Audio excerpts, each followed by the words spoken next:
O que dirige sua vida? Dia 3. Percebi que o que faz os homens correrem atrás do sucesso é a inveja.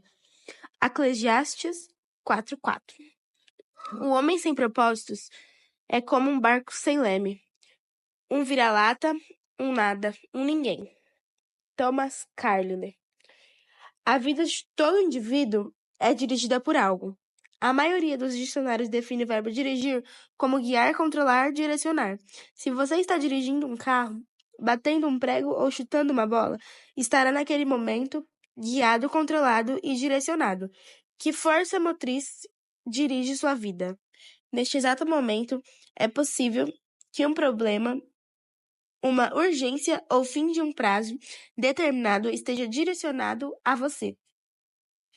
É possível que uma lembrança dolorosa, um temor, uma crença inocente ou inconsciente também o estejam dirigindo. Centenas de circunstâncias, valores e emoções podem dirigir sua vida.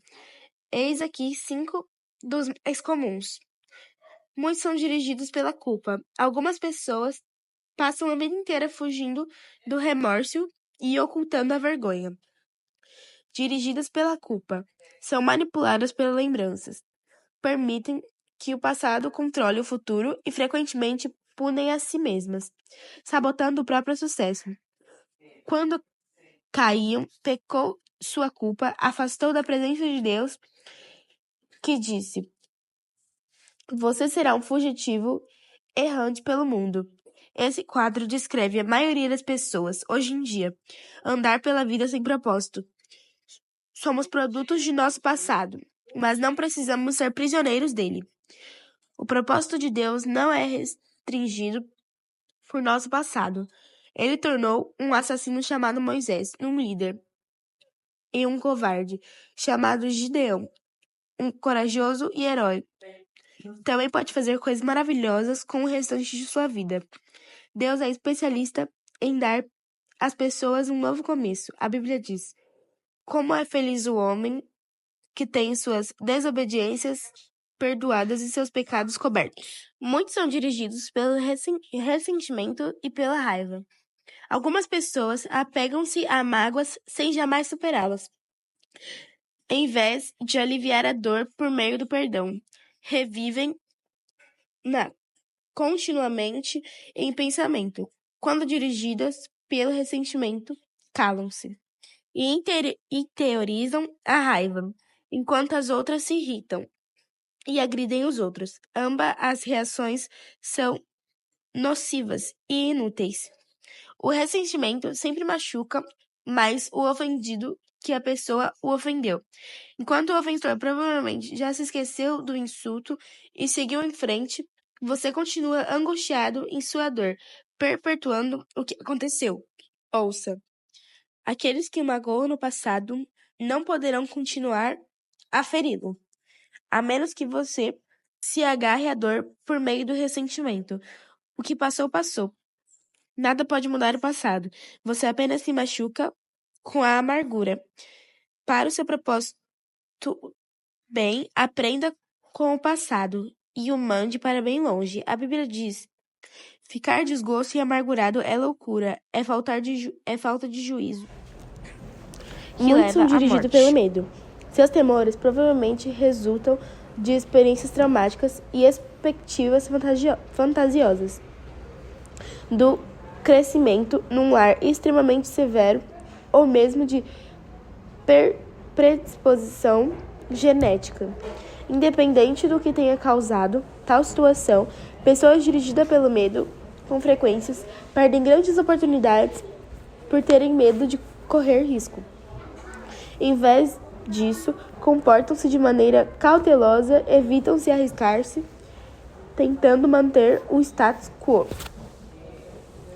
O medo é o encarceramento voluntário que o impedirá de se tornar no que Deus quer que você seja. Você deve agir contra isso com armas da fé e do amor. A Bíblia diz: no amor não há espaço para o medo. O amor amadurecido expulsa o medo. Considerando que o medo causa na sua vida vacilante, e cheia de temores. O medo da morte, o medo do julgamento. Podemos dizer, quem tem medo não está completamente aperfeiçoado no amor. Muitos são dirigidos pelo materialismo. O desejo de adquirir é o único objetivo na vida de algumas pessoas. O impulso de sempre querer ser mais se baseia na concepção equivocada do que possuir mais se tornará mais feliz. Mais importante é mais protegido. Contudo, são 3 expectativas falsas. Os bens materiais trazem felicidade apenas temporária. A situação de constante tranquilidade acaba gerando o tédio e não passando a desejar novidades, coisas maiores e melhores. Também é um mito a concepção de que, quanto mais bens adquirir, mais importante serei. Autoestima e riqueza materiais não são sinônimos. Nosso valor não é determinado por nossas posses.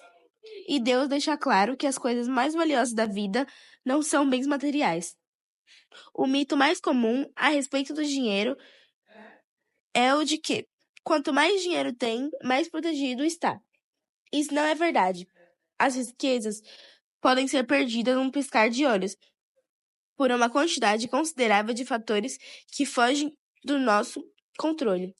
A verdadeira segurança só pode ser controlada naquilo que jamais poderá ser tomado de você, seu relacionamento com Deus. Muitos são dirigidos pela necessidade de aprovação. Algumas pessoas permitem que as expectativas alheias de pais, cônjuges, filhos, professores ou amigos controlem sua vida. Muitos adultos ainda tentam ganhar a aprovação de pais que nunca estão satisfeitos. Outros são dirigidos pela pressão social do grupo a que pertence, sempre preocupado com o que os outros podem pensar. Infelizmente, os que seguem a multidão quase sempre acabam perdidos nela. Não conheço todas as chaves do sucesso, mas uma chave para o fracasso é tentar satisfazer os outros. Ser controlado pela opinião dos outros é uma forma segura de jamais atingir os propósitos de Deus para a sua vida. Jesus disse: ninguém pode servir a 2 senhores. Outras influências ainda podem dirigir sua vida, mas todas levam ao mesmo impasse, potencial não aproveitado, estresse desnecessário e uma vida não realizada. Essa jornada de 40 dias mostrará como ter uma vida dirigida por propósitos, uma vida guiada, controlada e direcionada pelos propósitos de Deus.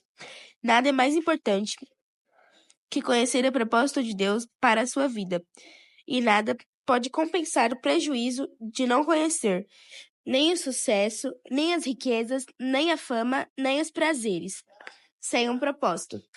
A vida não passa de movimento sem sentido, uma atividade sem direção, ou uma série de acontecimentos sem motivo. Se um propósito à vida é banal, mesquinha e inútil. As vantagens de uma vida dirigida por propósitos. Há 5 grandes vantagens em se viver uma vida com propósitos. Conhecer o propósito de sua vida que faz que ela tenha sentido. Fomos feitos para alcançar algum significado na vida. Por isso, tantas pessoas recorrem a métodos questionáveis como a astrologia e a psicologia para descobrir quando a vida faz sentido. Você pode suportar quase tudo. Do contrário, ela se tornará insuportável. Um jovem, na casa dos 20 anos, escreveu: sinta-me um fracassado, pois luto para me tornar algo que nem a menos sei o que é. Tudo o que sei fazer é sobreviver. Se um dia eu descobrir meu propósito, aí sim começarei a viver. Sem Deus, a vida não tem propósitos. Sem um propósito, a vida não faz sentido. Sem um sentido, a vida não tem relevância, nem esperança. Na Bíblia, diversas pessoas expressaram sua falta de esperança. Isaías queixou-se: trabalhei por nada. Não tenho nada para apresentar depois de uma vida inteira de trabalho duro. Jó disse: meus dias são vazios e sem esperança, e detesto a vida. Não quero mais viver. Deixa-me em paz, pois a minha vida não vale nada. A maior de todas são estratégias, não é a morte. Há mais falta de propósito. A esperança é tão essencial para a vida quanto são o ar e a água. É preciso ter esperança para lutar. Que podia prever qual dos pacientes com câncer apresentaria melhorias ao perguntar: você quer viver até os 100 anos de idade? Os que tinham profunda noção de propósito de vida respondiam que sim, e eram aqueles com maior probabilidade de sobrevivência. A esperança é o resultado de ser e ter um propósito. Se você tem se sentido sem esperança, não desista. Mudanças maravilhosas acontecerão em sua vida quando você começar a viver com propósito. Deus diz: sei os planos que tenho para você, os planos para o bem, não para lhe causar aflição. Eu lhes darei esperança em um futuro promissor. Talvez você esteja com a sensação de estar enfrentando um problema insolúvel. Mas a Bíblia diz: Deus é capaz de fazer muito mais do que nós jamais ousaríamos pedir, ou mesmo imaginar, infinitamente além de nossas mais sublimes orações, anseios, pensamentos ou esperanças. Conhecer seu propósito simplifica a vida. Ele define o que faz e o que não faz. O propósito é o padrão pelo qual você avalia suas ações para saber que são essenciais e as que não basta. Basta perguntar: essa ação me ajudará a cumprir o propósito de Deus para a minha vida? Se um propósito claro, ficamos sem alicerce para fundamentar as decisões, dividir o tempo e empregar os recursos, a tendência será tomar decisões com base nas circunstâncias, nas pressões do momento ou nas reações do humor. Quem não conhece seu propósito e exagerar nas atividades. E isso causa estresse, fadiga e conflitos. É possível fazer de tudo com que as pessoas querem que você faça. Seu tempo é suficiente apenas para a vontade de Deus. Se não consegue realizá-lo por completo, significa que está tentando fazer mais do que Deus pretendia que fizesse. Ou possivelmente está assistindo muito a programas de televisão. Uma vida dirigida por propósito conduz num estilo de vida mais simples e uma agenda mais saudável. A Bíblia diz: a vida presunçosa e cheia de pompa é uma vida vazia, mas a vida simples, sincera, é uma vida plena. Isto também leva à paz de espírito. Tu, ó Senhor, dá paz e prosperidade às pessoas que têm uma fé firme e às pessoas que confiam em ti. Viver para criar um legado é um objetivo sem perspectivas. Uma utilização mais sábia do tempo é construir um legado eterno. Você não foi oposto nesse mundo para ser lembrado. Você foi colocado aqui, a fim de se preparar para a eternidade. Chegará o dia em que você estará diante de Deus, e Ele fará uma auditoria em sua vida, um exame final, até que você ingresse na eternidade. A Bíblia diz: lembre-se, cada um de nós comparecerá diante do tribunal de Deus. Sim, cada um de nós terá de prestar contas de si mesmo a Deus. Felizmente, Deus quer que passemos no teste. Por isso, nos deu as perguntas antecipadamente pela Bíblia. Entendemos que Deus nos fará perguntas fundamentais. Primeira, o que você fez com meu filho, Jesus Cristo? Deus não irá perguntar sobre sua formação religiosa ou visão doutrinária. O único ponto importante será: você aceitou o que Jesus fez por você? Aprendeu a amá-lo e a confiar nele? Jesus disse: eu sou o caminho, a verdade e a vida. Ninguém vem ao Pai a não ser por mim. Segunda, o que fez com que lhe dei? Isto é o que fez com sua vida. dádivas, talentos, oportunidades, energias, relacionamentos e recursos. Enfim, tudo que Deus deu a você. Gastou-se com você mesmo ou fez deles para os propósitos que Deus tinha a você? Prepará-los para essa pergunta é o objetivo deste livro. A primeira irá determinar onde você passará a eternidade. A segunda determinará o que você fará na eternidade. Ao determinar este livro e terminar, você estará pronto para responder essas duas perguntas. Dia 3. Pensando sobre meu propósito de vida. Tema para reflexão. Viver com propósito é o caminho para a paz. Versículo para memorizar.